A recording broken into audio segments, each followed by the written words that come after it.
This is The Way Home, a princess story by Max Lucado. Long, long ago, in a kingdom more majestic than any other, there lived a beautiful young princess, Anna. Anna had not always been a princess. When she was an infant, the king had found her abandoned in the forest and brought her to the castle to raise as his own.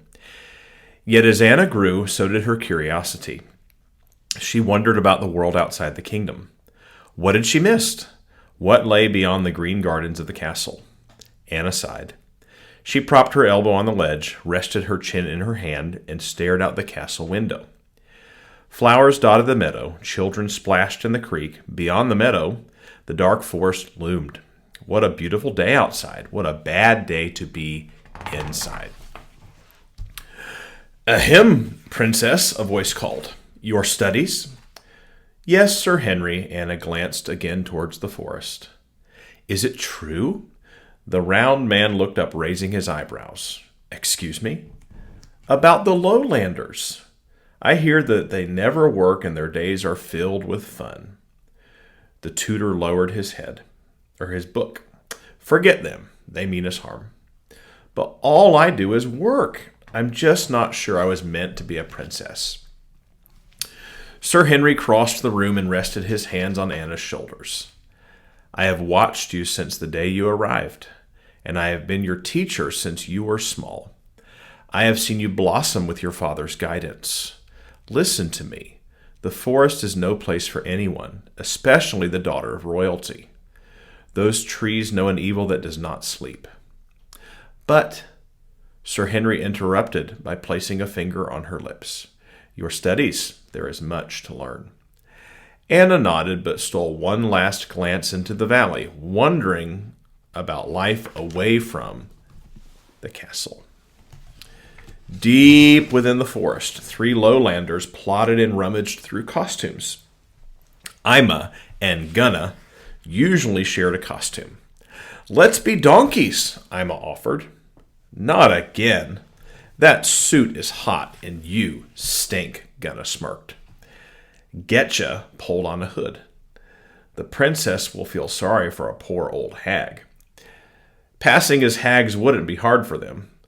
With hunched shoulders and warty noses, they looked the part. They were tree stump shaped, with faces as bumpy as cobblestones and ears as pointy as oak leaves. Getcha was the tallest, but if he were to stand up near the princess, he'd barely come up to her waist. "You two dress as a farmer," ordered Getcha. "I'm on top," Ima shouted. "You got top last time," Gunna objected. "Yeah, and look what happened. I was brilliant. We nabbed 3 castle dwellers." "Silence," Getcha interrupted, holding a finger skyward. "We have one shot at the princess. Olbade will be angry if we fail." The 3 lowered their heads. "Olbade," whispered Gunna. "Olbade," echoed Ima.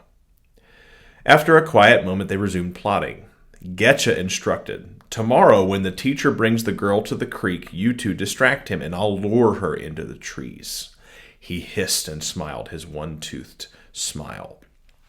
"Olbade will be proud." Back at the castle, the king shook his head. "Why?" he asked his daughter's teacher. "Why is she so curious about the lowlanders?" He stroked his square jaw and stared at his old friend. "Maybe she wonders what her life would have been like if she had not become a princess," Sir Henry explained. "She hears rumors of their easy life." "Easy? Dwelling in a dark forest, dodging the wrath of Olbade?" "She is young, your majesty." "Yes, but she is mine." The king shook his head. "I've tried to tell her so many times. She is meant to do important things." "Perhaps she will listen to me, your majesty," Edward said, stepping forward. The king smiled at the young man who spoke. Edward was the strongest of his knights. "Indeed, she might listen to you, Edward. She certainly notices you." Edward's face blushed, but he did not smile. "We must put an end to these thoughts of the lowland.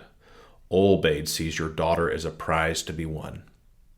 The king stiffened at the sound of his archenemy's name. "You're right. Talk to her. Tell her how they poison minds, and he paused. Remind her once more, how much I love her. Sir Henry led Edward through the grand halls toward a large door. He heard feet behind, pattering on the other side, and shook his head, knowing Anna was dashing toward her desk from the window. As they entered, she reopened her book. Anna looked at Edward and smiled. Her beauty stole his breath. Black satin hair, rosy cheeks, deep green eyes. It wasn't long ago that he had avoided her. During the time that he had trained to be a knight, she had excelled at being a brat. How was she suddenly so pretty? Edward, Sir Henry reminded. Oh, yes, he answered, clearing his throat.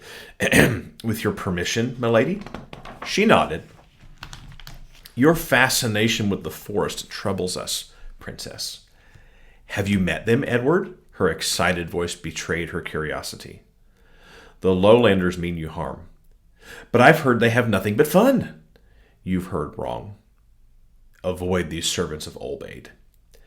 She shrugged, but the tone of Edward's next words urged her to heed his caution. Your father loves you so much, Anna. She smiled. And I love him, Edward. I know to be careful. The knight nodded with uncertainty and then dismissed himself. Still worried, he walked through the halls, fearing the worst.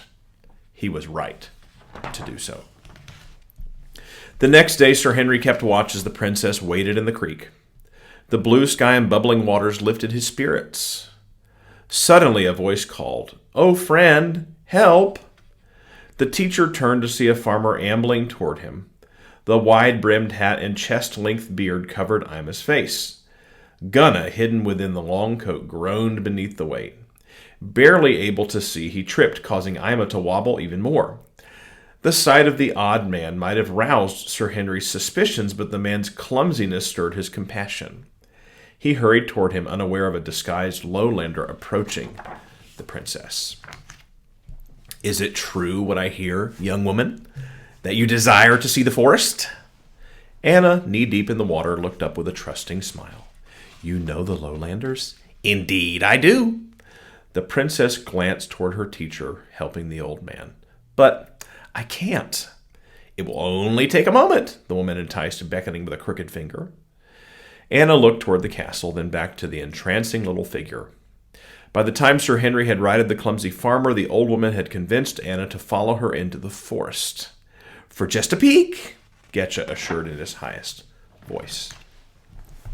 Only a few steps into the trees, Anna regretted her decision. She couldn't keep up with the woman.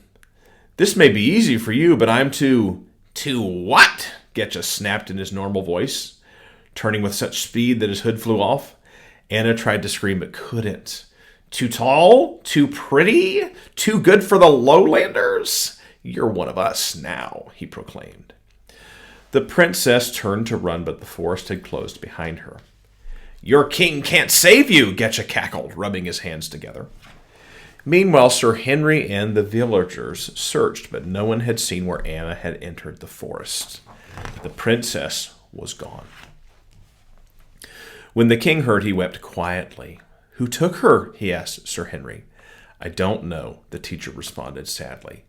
Suddenly, Edward entered, pulling the farmer by the sleeve, leading him before the king. Gunna, within the cloak, tripped on Edward's foot and sending the two imps sprawling. The lowlanders scurried to their feet. Edward drew his sword. The king motioned him back. Where did you take Anna? The king demanded. Ima snickered. Take her? She went by choice. Liars, defended Edward. Any evidence of resistance? She wanted to leave, Gunna added. The king shook his head sadly. He knew the lowlander spoke the truth, and he knew that no one except a lowlander could navigate the forest. Would he ever see Anna again? His attendants assumed he wouldn't want to. To be kidnapped is one matter, but to run away? He spun from the window and surprised them. I will go after her. Their response was quick. But the forest? I will cut a path. It is thick. I am strong. Silence hung. Finally, one knight dared, but she has chosen them. The king replied, "She has been my daughter much longer than she has been with them." And so the king prepared to leave, vested in his strongest armor, bearing his sharpest sword, emboldened by the kingdom's bravest heart. He stood at the castle gates. Edward offered to accompany him, but the king declined. "This is my job. But you will need help." "I'll be fine. You wait here and guard the castle." Edward straightened. "That I will do. When you return with Anna, you'll find me waiting." Sir Henry apologized again for his part in losing the girl. "You aren't to blame," the king said softly, placing a hand on Sir Henry's shoulder. "This battle was destined to happen." People lined the castle walls, watching the king stride toward the trees. Without hesitation, he entered the forest, and with one mighty slash of his sword, ancient boughs began to tumble. The image of Anna crawling her way through the brushwood tormented him. His arms and legs bled from the thorns. Her cuts would be worse. As the fog thickened, lowlanders mounted resistance. Imps snapped at his legs. Swinging from above, they clawed his shoulders. Lacking courage to face him, they hid in the brush and darted from holes. One flash of the king's blade and they'd scamper into hiding. They could not slow his progress or lessen his resolve. The forest ended abruptly. The king stepped into a clearing, his clothing and skin torn. He found Anna, confused in the center of the village. The forest dwellers had abandoned their huts. The princess didn't run, nor did she approach her father. She stood frozen in shame. He sighed. Her clothing and skin were shredded, her hair matted and caught with burrs. Her back was already beginning to stoop like a lowlander. When he touched her shoulder, she stiffened. "Come back with me," he offered. She said nothing. "Why would you stay?" She had no answer. Not for her father, not even for herself. "Come back to the castle with me," he offered. "I'm one of them now," she mumbled. "But you weren't made for this." The king was silent. He knew what had to be done. "Looking for me?" The sound of Olbade's voice made the monarch cringe. "Your daughter is content here." "No one is content in your presence." Olbade's eyes glowed. His bat-winged cape hung to the ground, exposing clawed feet. "I have come for Anna."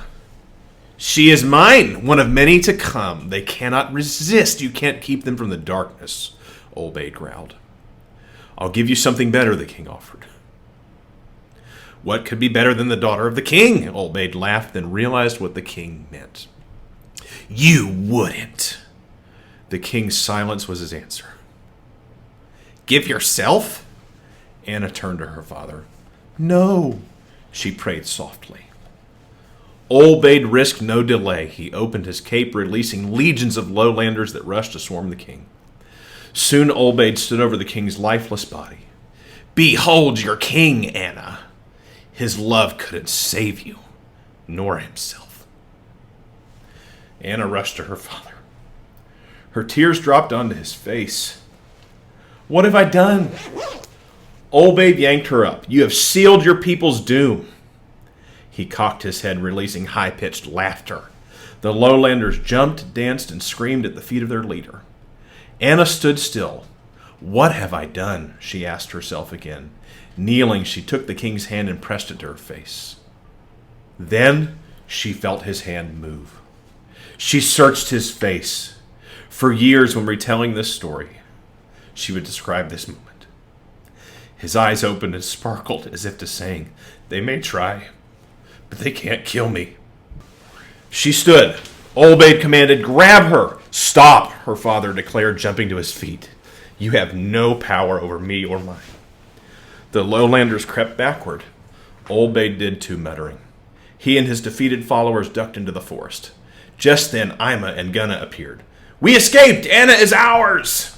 Ima stopped. Gunna ran into him. They stared at the king, then at the empty village. Looks like we came at a bad time," Ima whimpered, slowly backing away. The two turned and ran into the trees. The king turned to Anna, smiled, and extended his hand in her direction. She still didn't understand. "I can't go back. I don't know the way." "But Anna, that is why I came." For the first time, she saw the opening, a path leading to the castle. Now she understood. placing her hand in his and her trust in him. She made her choice. "Stay with me," the father invited. "I'll show you the way home." The end.